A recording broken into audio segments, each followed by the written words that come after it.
Bom, mas, Fernando, o tema de hoje é interessante porque... muito. O que eu vou mostrar aqui hoje no programa mostra uma face pouco conhecida, que geralmente as pessoas que estão nos escutando ou nos vendo, né? Tem aquela coisa assim das pessoas que passaram por essas experiências de tanto travar em contato com os tripulantes ou como de entrar dentro de uma nave, acha que a vida daquela pessoa parou ali, né? Naquele momento. Só que acontece fatos após o contato que muda radicalmente a vida das pessoas, né? Muitas delas para o bem e muitas para o mal. Acaba atrapalhando na vida pessoal, vida profissional, né? Inclusive até de ufólogos. Teve muitos ufólogos de nome que tiveram que até mesmo sair do cenário devido a problemas pessoais com família, né? Mas eu vou pedir aí para a nossa editora, aí, a Amanda, colocar a imagem número 1, a foto número 1 do João Caiana, que é um caso que eu já falei aqui no programa, que ali na foto mostra eu e o João Caiana em 2012. Ele e a família inteira foram levadas para dentro de uma nave, lá em Turama, no Triângulo Mineiro, no ano 2000. 13 de dezembro de 2000. Eles estavam voltando do sítio, eles viram uma nave, pararam o carro e na hora que eles assustaram, eles viram um ser do lado de fora. A temperatura caiu. Na hora que eles acordaram, eles já estavam dentro da nave. Meu Deus! A única que ficou consciente era a neta dele, a Lavínia, que tinha 4 anos à época. Hoje ela já está com mais, né, de 20 e tantos anos. Eu fui lá em Turama e ela estava com 18 anos, mais ou menos. E ela relatou para mim, né, que ela foi a única que ficou lúcida dentro da nave. E ela viu os seres fazendo lá procedimentos médicos com o pessoal da família dela. Então, o que acontece? Ali o Fusca, tá vendo? Que o Fusca, ele foi levitado da estrada e percorreu um trajeto de mais de 300 metros. Eles, dentro do Fusca, na volta, eles viram, né, o carro no alto, sendo transportado na estrada e foi deixado a 300 metros do local onde eles teriam sido sequestrados, abduzidos, né? Essa palavra abduzida, que o Albert não gosta muito, é uma palavra que agora que está começando a aparecer nos dicionários, fazendo uma alusão à ufologia, né? Mas que não deixa de ser sequestro com violência. No Aurélio já tem a tradução sequestro com violência. Ali naquela foto que tinha do lado do Fusca, né? Interessante que o Fusca foi vendido depois para um amigo dele, tá vendo lá? Ó? Ali é o de camisa vermelha olhando o Fusca e ficou uma mancha em cima do Fusca que ele lavou, ficou 2 semanas tentando tirar a mancha. E nada. Aí custou, saiu. Ou seja, se tivesse ali um pesquisador ter ido ao local para recolher amostras daquilo, as peças do Fusca que queimaram foram jogadas fora. Então, quer dizer, mas o interessante do caso do João Caiana é que vai entrar no contexto do programa hoje, que o Albert sabe até mais do que eu com relação ao Emílio Bianca. O contato, geralmente as pessoas guardam uma memória traumática do fenômeno. No caso da Bianca e do Hermínio... Não, mas fala aqui do João Caiana, o que aconteceu com ele. No caso do João Caiana, ele ficou com memória traumática também, só que ela foi igual uma espécie de sal de fruta, ela foi se dissolvendo através do tempo. E é o que acontece com a maioria das pessoas. Porém, elas não deixam de levar dentro delas, né, em sua memória, mas um certo déjà vu, né, que às vezes ele está dentro de um ônibus, ou dentro de um carro, de repente acontece alguma coisa, salta aquela imagem que faz a pessoa lembrar de alguma coisa estranha que aconteceu com ele dentro da nave, mas que ainda sofre um certo bloqueio. Então, se essa pessoa... Fala-se muito em hipnose. O Paulo não acredita muito em hipnose. Eu também já estou começando a ter minhas dúvidas, né? Porque existe muita... como é que se diz, Paulo? Muita... não, na realidade, né? é porque a hipnose na ufologia, ela é vista assim com muito receio. Tanto até mesmo no lado jurídico. A hipnose não é aceita, né, como fator jurídico válido. Mas no caso do João Caiano, o que aconteceu logo após o contato da família? Estava ele, a mulher família, dele... A filha e a neta, dentro do Fusca. Os quatro. Eles não lembravam de nada do que teria ocorrido, somente a neta. Importante o horário. Foi 9 horas da noite. 9 horas da noite. E eles foram atendidos depois no hospital municipal lá de Iturama, aí o médico atendeu, viu que eles estavam... Eles voltaram no mesmo dia? Eles voltaram no mesmo dia. Eles mais ou menos um lapso de uns 40, 50 minutos Tá. que eles ficaram dentro da nave. O que aconteceu depois, que eles foram para o hospital público e lá eles contaram para o médico o que tinha acontecido. E como é que eles voltaram? Como é que eles apareceram de novo dentro do Na hora Fusca? na hora que eles já recobraram a consciência, eles estavam no alto, vendo a estrada embaixo, à noite. E aí eles viram que eles estavam flutuando com o Fusca. Meu Deus. Aí na hora que o Fusca foi deixado, né, suavemente no solo, ele ligou, o carro pegou e ele foi embora. Só que acho que é porque era um Fusca que pegou, porque praticamente queimou quase tudo dentro dele. O caso do Hermínio Bianca foi um carro mangueiro, não deixava de ser. Né? Mas teve outros casos com Fusca também, do Orilson Pátero, que eu vou falar aqui também, era um Fusca, que também ele estava dirigindo. Mas aí, depois que a família Caiana voltou para casa, tudo, eles passaram a ser hostilizados lá em Iturama. As pessoas passavam em frente à casa, jogavam pedras, xingavam, aí eles tiveram que ficar reclusos. Uma cidadezinha pequena, onde o pessoal, em sua maioria, eram evangélicos. E existe uma área dessa religião que são muito radicais, né? Eles atacam até pessoas de religião de matriz africana, tudo que não está de bem com as ideias dele de crença, né? Eles fazem esse tipo de coisa. Então, isso não é novidade. Foi basicamente isso que ele me contou, né? Porque o pessoal começou a fazer a associação do que teria acontecido com eles como uma coisa sobrenatural, que eles passaram por não por uma experiência alienígena, mas por alguma coisa nesse sentido que o Albert falou. Então, eles ficaram praticamente meses sem praticamente sair de casa, sofrendo todo tipo de ataque. Até que chegou um ponto, né, que aí as emissoras de TV começaram a ir lá. Eles participaram do programa do Ratinho, várias outras emissoras foram lá. E aí eu fui lá em 2012 para fazer um artigo, na época que eu fazia parte da revista UFO. Eu fui lá, rodei 1.400 quilômetros para Iturama, que daqui é 200 quilômetros depois de Uberlândia, né? Mais de 200 quilômetros. Uma cidade pequenininha. Então, o que mudou na vida do João Caiana? Ele é um eletricista, pessoa simples. Ele ainda está vivo? Está vivo, né? E a esposa dele não gosta de falar sobre isso. Toda vez que ela vai falar, ela chora. Ela chora, a neta não gosta de falar do assunto. Chamada memória traumática, né? E o único que leva numa boa, que acha que é um escolhido, é o Caiana. Ele acha que ele é uma pessoa escolhida. Então, ele mudou completamente a vida dele. A casa dele agora é cheia de fotos de desenhos de discos voadores, de cristais.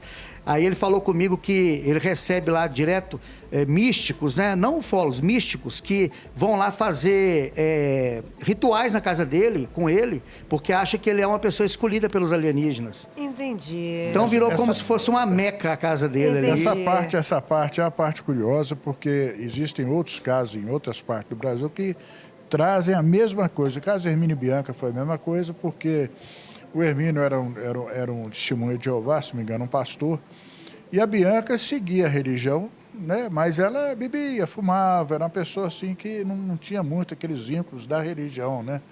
Foi em 61, né?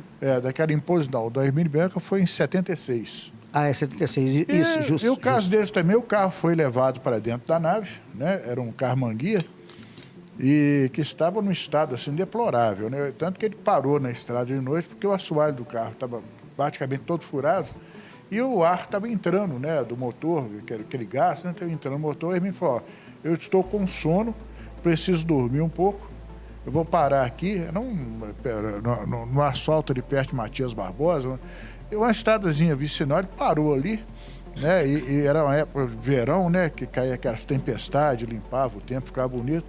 E a Bianca, naquela janela ovalada do Carmangui, ela deitou o banco e ficou olhando. E, curiosamente, ela falou assim: uai, eu não sabia que aqui em Minas o pessoal soltava balões tão bonitos quanto no Rio, não. O que ela achou que era um balão, veio descendo, né? Se aproximou e parou em cima do carro deles e sugou o carro deles lá para cima. E daí para frente começou a saga do casal, né? Eles começaram a dar várias entrevistas no programa do Flávio Cavalcante, na Tupi, na época, e ali criou-se aquela história, né? E sem esquecer, Albert, que eles tentaram criar uma comunidade lá em Vargem Grande. Exatamente. Uma comunidade alternativa. Inclusive, muito parecida com o projeto Portal. Exatamente. O seu amigo aí, que você gosta bastante É dele. Tebilu. Uma coisa muito parecida. Ou seja, Urandir. então, quer dizer, aí eles desencadearam para essa... Meu amigo é sacanagem. Seu amigo íntimo, de tomar café em casa. Ô, Fernanda, você sabe que eu estou brincando com você, Fernanda. Como é que é a voz, Totó? Busquem conhecimento. Mas o desfecho aí do Hermínio e Bianca foi o que eles tentaram fazer em Vargem Grande, né? Eles tentaram criar uma comunidade para ter contato com esses seres. Foi o E a coisa curioso não de foi pra sair. E frente. eles contam o que aconteceu com eles? Tudo. Inclusive, das grandes partes desse caso foi o diálogo que o Hermínio teve com o extraterrestre, né? Depois que eles ligaram aqueles fios, aquele capacete de tradução, só era um de cada vez, não dava para falar os dois. Uma hora falava a Bianca, outra hora falava o Hermínio.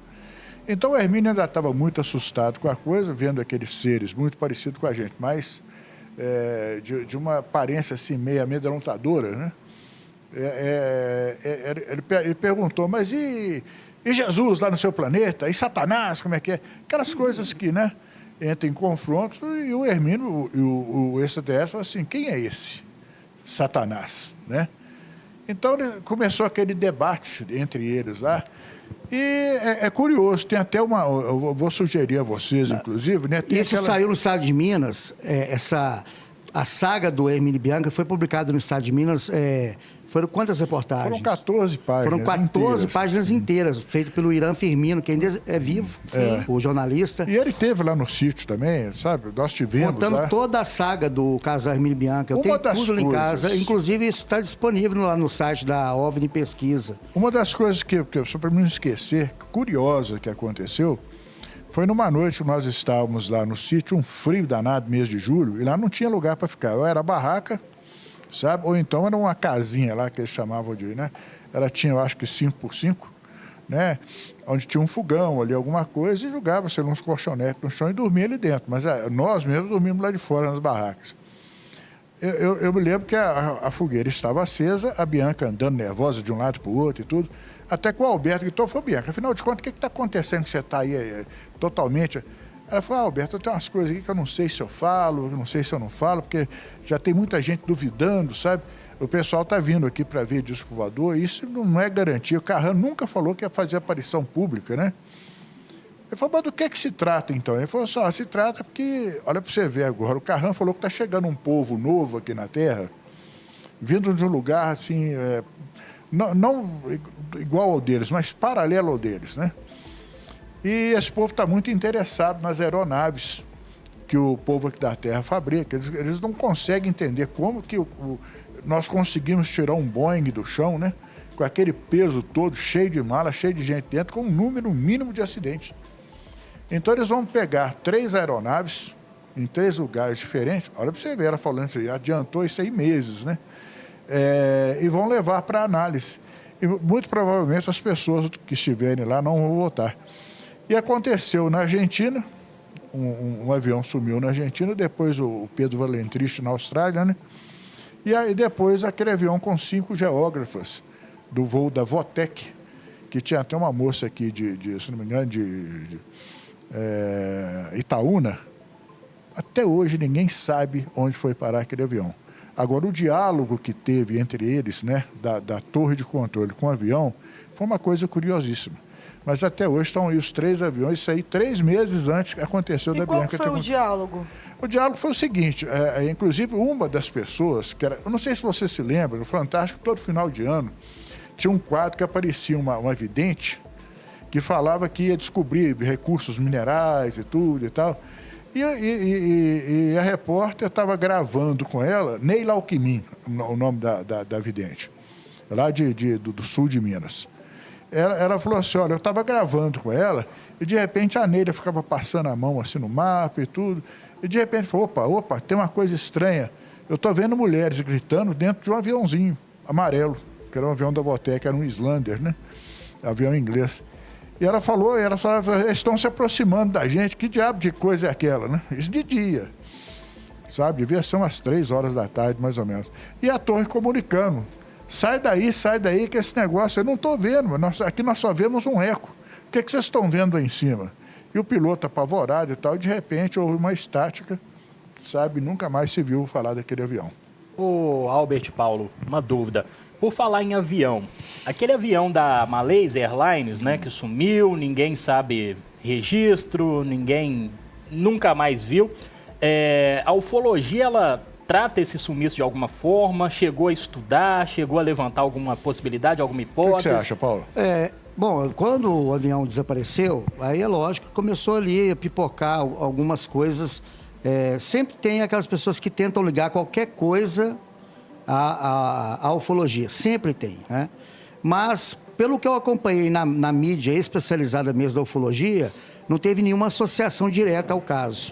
Até porque foram encontrados alguns pedaços, né, da fuselagem do avião, bancos, cadeiras, né, alguns destroços, que notadamente eram daquele avião. Eu acho que eles não encontraram, não.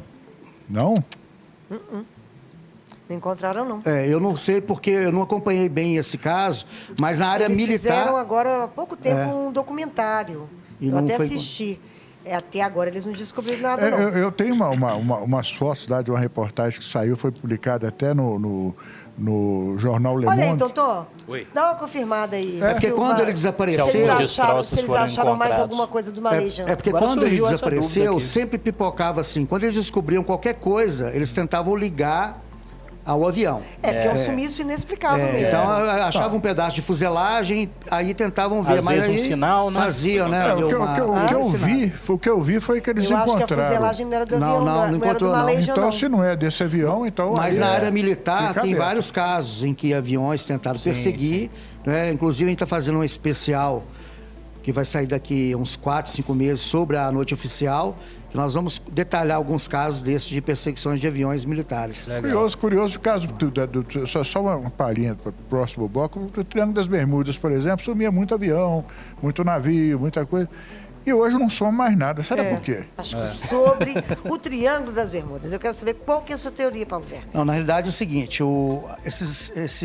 quando esses aviões, navios desapareciam ali no Triângulo das Bermudas, né?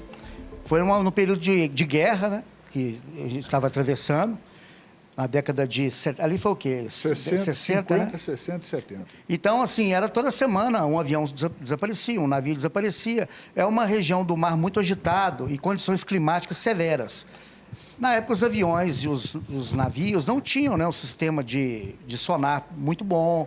Eles não tinham, igual temos hoje, né, os navios, 3 ou 4 dias de previsão de tempo. E aquilo ali é uma região que tem tempestade. Você vê, os furacões todos passam por ali. até hoje é uma região evitada, até com os navios modernos é uma Precisou região fundar evitada. muito navio para o povo evitar o lugar, né? Mas E pode ver que muita lancha, muito iate, que na verdade eram esses pessoal que praticava o ilícito, tráfico de droga, tráfico de pessoas, que eles falaram assim, olha, nós fazemos, mas não vamos ter que fazer um risco danado, porque passar no meio daquele coisa ali é um risco de desaparecer, e muitos desapareciam. no filme Contatos Imediatos, do Spielberg, ele colocou logo no início os aviões da Esquadrilha 19 que desapareceram no Triângulo das Bermudas. E a ufologia, durante décadas, associou o desaparecimento desses 5 aviões que eles foram levados por discos voadores, né? Só que eles foram encontrados no fundo do mar, assim como várias outras embarcações. No livro do Carl Sagan, O Mundo Assombrado pelos Demônios, ele fala muito bem que navios afundam, aviões caem. No dia que um trem desaparecer, aí eu passo a acreditar. Então, o Triângulo das Bermudas porque na época os equipamentos eram ruins, né? Eles não tinham muita capacidade. Por isso que Tem todo muitos sentido. E só fechando, eles falam, mas por que muitos não foram encontrados? Porque a maioria afundou numa região de águas mais profundas. Que e não vale a pena procurar. Aquela região de São José ali e tudo. Então, ali Tem realmente sentido. é difícil. Mas dando sequência aqui, eu vou pedir para colocar a imagem número 2 do Hermelindo, do Coelho, que é o Hermelindo. A gente já falou do caso dele aqui, então a gente não vai entrar assim em detalhes, não. Aquela foto ali eu tirei dele 2 anos antes da morte dele. Foi a última foto que ele tirou. O Hermelindo, aqui em Vargem Grande, em 76, foi isso mesmo, em 76, ele travou uma luta corporal com um ser que tentou agarrá-lo e levá-lo para dentro de uma nave. E depois... Foram 2 seres. 2 seres, né? mas só um que lutou com ele. O E outro tentou colocar um gancho. Ao microfone. O outro tentou colocar um gancho no pé dele e conseguiu. Mas logo depois ele subiu e os dois continuaram, né, E brigando. o Hermelindo, ele começou a ser içado para dentro da nave, e aí ele conseguiu bater o pé e caiu numa altura de mais ou menos 3 metros, em cima de uma... Aquela parte que tem aquele círculo onde ele entra, ele entrou com uma perna e ficou com a outra pro lado de fora. Então ficou Entendi. Foi ali que ele soltou e caiu em cima do canavial. Se não fosse aquilo, ele estava morto. Aí depois desse contato, né, que é uma coisa bem extensa... Isso é onde? Em Vargem Grande, aqui em Baldim. Tá. Foi em Jardim de 77. Baldinho, que é. E aí o que aconteceu pós o contato? Segundo a esposa dele, a dona Neide, né? Ele passou a não prestar, segundo ela, né? Aos trabalhos manuais, que ele também mexia com a roça e tinha uma pequena venda, onde foi no local da venda que ele, né, travou a luta com o Cera, né? Exatamente, no fundo da venda que dava 50 metros a casa dele lá no fundo. E foi onde eu tomei aquela cachaça com o escorpião dentro. Foi a primeira vez que eu experimentei aquilo. Mas a vida dele mudou completamente. Ele teve a saúde dele debilitada. Mesmo que foi uma coisa muito... Diz ele que essa luta com esse ser durou quase 15 minutos. Né? E isso passou no Globo Repórter na época, o Úvio entrevistou, né, o Hermelindo, e eu e o Albert, constantemente nós vamos em Vargem Grande para fazer ali essa coleta de informações. Isso custou 2 cravículas, várias costelas e um joelho fraturado. Viu? E ficou ruim. E na imagem número 3 aí, que eu vou pedir para colocar, do Plínio Bragato, o Plínio Bragato, eu fui o primeiro pesquisador aí lá em Valadares. Ele também foi em dezembro de 96, o mesmo ano do caso Varginha. Ele foi levado para uma nave de Valadares e surgiu em Montes Claros. Na época, daria mais de 800 quilômetros. Hoje não é menor o trajeto por causa das novas rodovias que eles fizeram e tudo mais. Ali, a foto que eu tirei do Plínio, eu fui o primeiro pesquisador a ir lá. O que acontece? O relato dele é muito fantástico. Na época saiu em todos os jornais, inclusive esse livro aqui do Cláudio Suenega, que é um ufólogo fantástico, ver se dá para mostrar aqui o livro. Ele fez um livro chamado Contatados, né?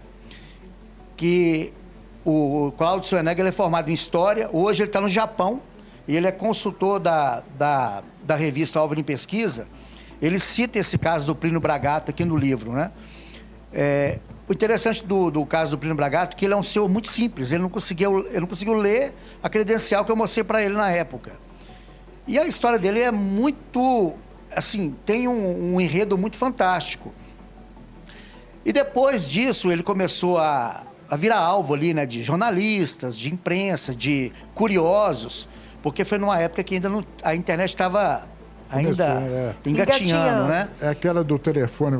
Discado. 96. E ele passou a ser como se fosse uma celebridade. E começou a inventar um monte de coisas. Por isso que eu fui o primeiro a entrevistá-lo. Primeiro. Estive frente a frente com ele, gravou. Inclusive, essa entrevista está lá no canal da Hora de Pesquisa e vai estar no meu livro agora, né? O caso do Plínio Bragato. E aí ele passou a criar como se ele fosse um escolhido, né? Que é o que a gente chama na ufologia de síndrome do contactado. Ou seja, a pessoa passa por uma experiência, às vezes, aleatória, ele estava ali no momento errado, né? Na hora errada, ele foi levado. Só que na cabeça dele, ele pensa, poxa, dentre milhares eu fui, então eu sou um escolhido. Né? Só que acontece o inverso, né? Vocês acompanham aqui o que a gente fala durante mais de um ano, as experiências, 99% não são com desfecho amigável, né? Os traumas são muito grandes, seja eles físicos ou psicológicos, os dois. Eu imagino que sim. E aí tem a foto número 4, que eu vou pedir para colocar. Nós não vamos entrar nem mais no tema aqui, que é o Hermínio, que tem uma foto que eu e o Albert tiramos com o Hermínio quando a gente participou. Era as priscas. Olha para você ver os dois lá. Ó. Tinha cabelo, tinha cabelo. Ali antes do Hermínio falecer, né? Ele faleceu poucos anos depois disso aí. Ele participou com a gente de um programa de televisão. E aí a vida do Hermínio mudou completamente. Passou de um ex-pastor de Testemunho de Jeová para palestrante sobre... Esse Hermínio é o da Bianca, Bianca, né? O marido da Bianca, ele já estava separado da Bianca. A Bianca escreveu um livro, né? Escreveu um livro. Inclusive, eu vou dar uma dica para vocês aqui. Vocês entram, se querem conhecer essa história com mais detalhes, tem no YouTube, tem um negócio chamado As Possibilidades do Infinito. Vai do número 1, eu acredito que o melhor é ir até o número 14, que ali dali para frente começa devagar demais. Mas aí vocês vão conhecer toda a história narrada e, sabe, é até gostoso de ouvir, porque não são coisas cansativas, né? Mas eu duvido que as pessoas resistam, né, a não ouvir tudo de uma vez. Mas então, é interessante. Você vê, Fernando, aqui eu fiz um parênteses aqui, que é o seguinte, a maioria desses casos foi em 76. Por exemplo, o caso do Hermínio Bianco foi em 76, o caso do Hermelindo foi em 76, e coincide com o início... Lá nos Estados Unidos, o Travis Walters coincide também. com o início dos eventos da Operação Prato, que começou no Maranhão, na Ilha do Caranguejo, onde um pescador foi morto por uma luz misteriosa, né? E aí ali que começou todo o enredo que deflagrou a Operação Prato. Então, quer dizer, o ano de 76 foi assim, foi o início de tudo isso. E aqui em Minas Gerais aconteceram vários casos, e também no Ceará. Né? O caso do Barroso, acho que foi em 76, Barroso, né? E aí na foto número 5, vou pedir para colocar aí, tem uma foto aí que o Albert tirou. Essa foto aí é uma foto histórica que o Albert conseguiu registrar, do Joaquim Eloy, que ficou cego após observar um OVNI. Aquele que está com chapéu. E o Ocilo, que foi levado para dentro de uma nave, ficou desaparecido por várias horas e voltou com uma espécie de um adesivo na testa. Era um botão, ele falou que era uma espécie que de deixou botão. um furo na testa dele. Que isso? E eles gozaram, porque eles pegaram ele por volta, quase no anoitecer, e levaram ele. E quando devolveram, colocaram ele em cima de uma pedra, à beira de um córrego, que se ele tivesse caído, ele muito provavelmente teria machucado muito, porque ele já não enxergava muito bem. Um senhorzinho né? pequenininho. Então a mulher dele que achou, ela falou assim, eu passei a mão num feixe de bagaço, que é esse negócio de cana, né? E saía para madrugada fora caçando. Eu estava ouvindo um gritozinho, aí veio um homem a cavalo, um colega nosso aqui, que conseguiu levar a gente até lá. Então, quer dizer, o caso do Ocilo é um caso que a gente coloca assim, a chamada covardia, né? Que se faz com uma pessoa... E ele também passou a ter problemas de saúde depois do contato. E morreu, Deus sabe lá, alguns falam que foi por leucemia, não sei. Entendeu? Bom, aí tem a imagem número 6, do José Gomes Vidal, do caso Sagrado Família, que eu e o Albert também nós conseguimos entrevistar ele em 2020, que é um dos casos mais conhecidos no mundo, o caso Sagrado Família, né? Aquele ser cíclope, né? Que vê, inclusive no meu livro...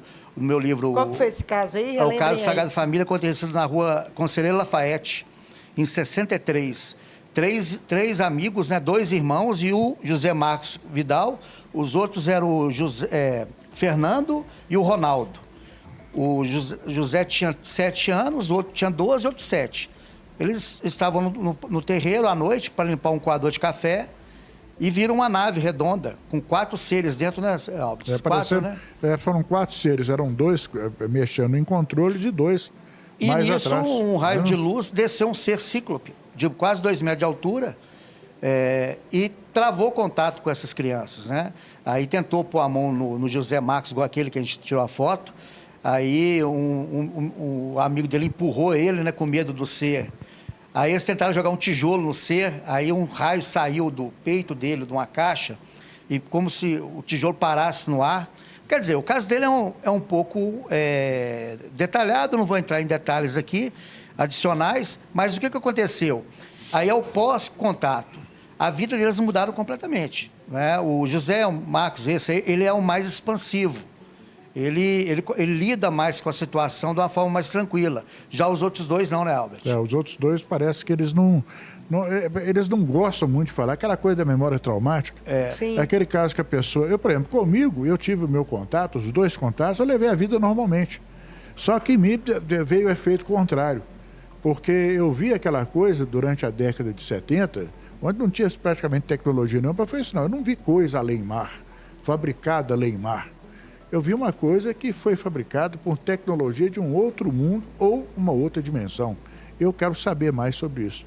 E de lá para cá, até hoje, eu continuo fazendo isso. Aliás, você nunca contou pra gente essa sua experiência. É. Que O Paulo não gosta de ouvir, pode As ouvir isso visões. tantas Um dia vezes. você vai ter que contar essa experiência. Ele vai contar, sua semana aí. que vem ele conta. Semana que vem. Semana que vem ele eu vou conta contar isso meus aí. dois. Por que eu entrei na ufologia? É, isso aí. Mas o... Aliás, só fazendo um adendozinho aqui, o Paulo falou a respeito dos contatados do norte e nordeste do Brasil. Eu vou mandar até um abraço para a nossa causídica, Keline, né?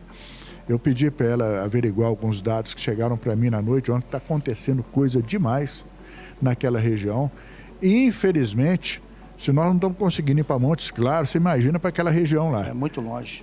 Então, mas é coisa demais. Estão machucando pessoas do mesmo jeito, são casos bem recentes e que nós estamos checando. Eu não queria falar isso para o Paulo, porque o Paulo gosta de uma bagunça, eu gosto de um trem mal arrumado. Então, junto os dois, aí vamos lá, vamos. Pronto. Mas só para fechar aqui, lógico que ficou metade aqui para semana que vem. Mas o pós-contato, ele é muito traumático. Eu e o Albert, a gente foi em Baldim, nós pegamos, até mostramos aqui no programa, eu não vou lembrar, acho que é o senhor Arnaldo, que estava pilotando uma moto à noite, para ir na fazenda Exatamente. Galo Gigante.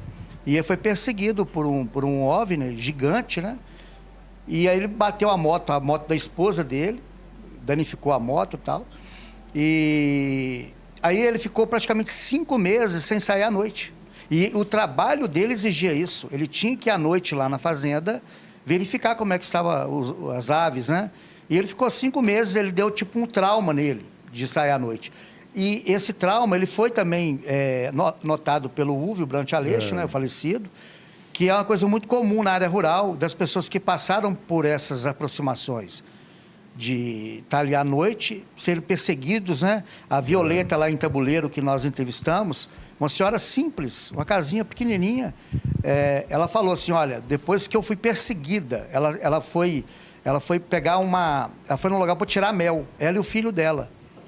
Só que aí começou já, por volta de 5h30, começou a escurecer, ela viu uma bola de luz muito grande e começou a perseguir ela e o filho dela. Eu falei assim, depois disso, eu nunca mais saí à noite. Aí o Geraldo de Fátima, por exemplo, é outro.